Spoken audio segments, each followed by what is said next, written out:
today we are celebrating much more than just the 700th pool fence that we're installing through our Adoptive Pool Fence program. It's really a celebrating life. Each one of these pool fences represents multiple kids that live in a house that are being prevented from drowning in these backyard tragedies. The overwhelming majority of these houses have multiple kids living in them. So for one pool fence, technically you can be saving up to 4 to 5 kids' lives. We can prove statistically every time a kid falls into a pool, but we can't prove how many times they walk up, they put their hands on a fence and go right back in the house and they're safe. This is just one of the many things the United Phoenix Firefighters are doing in the community without using one penny of taxpayers' dollars. We work hard, we raise money, and we try to make the community a better and safer place. A little bit of history, we started this program out partnering with SRP with a $15,000 grant. We were able to give 15 pool fences away in one summer. After that, people started hearing about the program, they started hearing about how it worked, and other people started getting on board with us, and they started contributing to the program to make it a much bigger and more successful program that it is. It's really created its own life. One of our biggest contributors is Councilman Claude Maddox, and I'm going to bring him up here. And the reason why I invited him here today is in 2005, in his district, he had the highest rate of drownings in the United States, not in Arizona. He had the highest rate of drownings in the United States. The firefighters took aerial photographs of that zip code. We identified 52 pool fences. In 2 weeks, we had a pool fence around every one of those pools, and there were 0 drownings that year in that zip code, and it remains at 0 today. So this program does work. It's proven to work. And with that, I'd like to introduce Councilman Claude Maddox.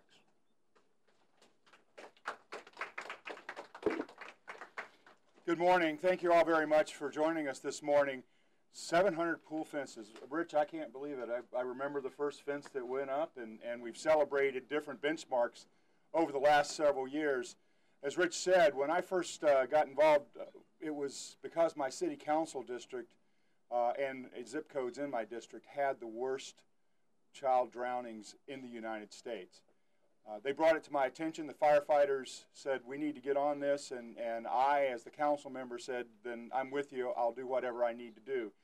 We started doing door-to-door. We started talking to people. We identified who had the pools. We focused on how we could help them, and the pool fence program came about. Not only was I involved with knocking on doors and talking to parents and starting to get the word out that we needed to watch our kids around water, I went a step further. As everyone knows, I'm a musician, and I like to play music. And so I took a party that my wife and I hosted on an annual basis and turned it into a charity event, and we started raising money for pool fences. And Rich reminded me this morning, we've been doing that since 2005, Rich reminded me this morning that we've raised, this charity event has raised over $100,000 for pool fences. So I've been a big part of the success of our pool fence program, but more importantly, we've been talking about how we protect our kids, how we watch them around water.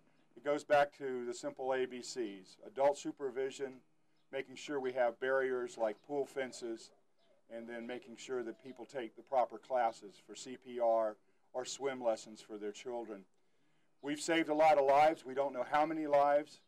All we really hear about are the young children that make it into the water and either die or, even in some cases worse, they survive. We want to prevent as much of that as possible, in the pool fence program. The United Phoenix Firefighters and their charity events help us to accomplish that. So thank you all very much for joining us today. Thank you, the media, for helping us get this word out. Remember, let's watch our kids around water. Thank you. Claude said he was a musician. I don't remember music being at those margarita bashes, but they are fun parties. Anyway, I want to introduce you to the president of the United Phoenix Firefighters Union. Without leadership support, you just can't get anything done. And Pete's been supportive of this since we started this when he was the vice president.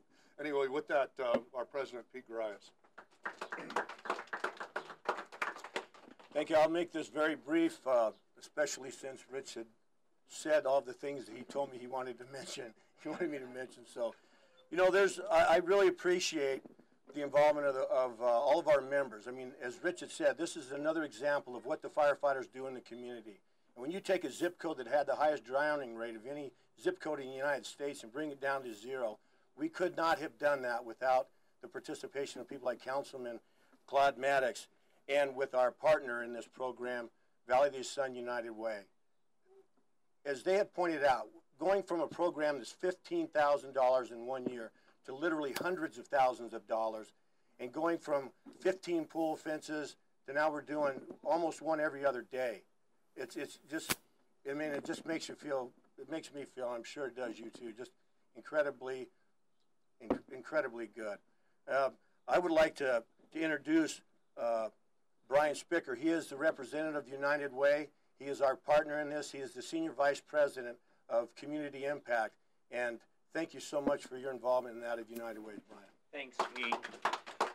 So glad to be here today, and I'm going to ask the Caballero family to come up because this is what it's about. And we live in a period of time where we need to come together. And you heard an example from Councilman Maddox and from Pete and from Rich about coming together and being united to help individuals lead successful lives. And it's amazing how important a pool fence is to that effect. And we can't do it without the unity that comes together with the firefighters, the City of Phoenix, and the United Firefighters Association.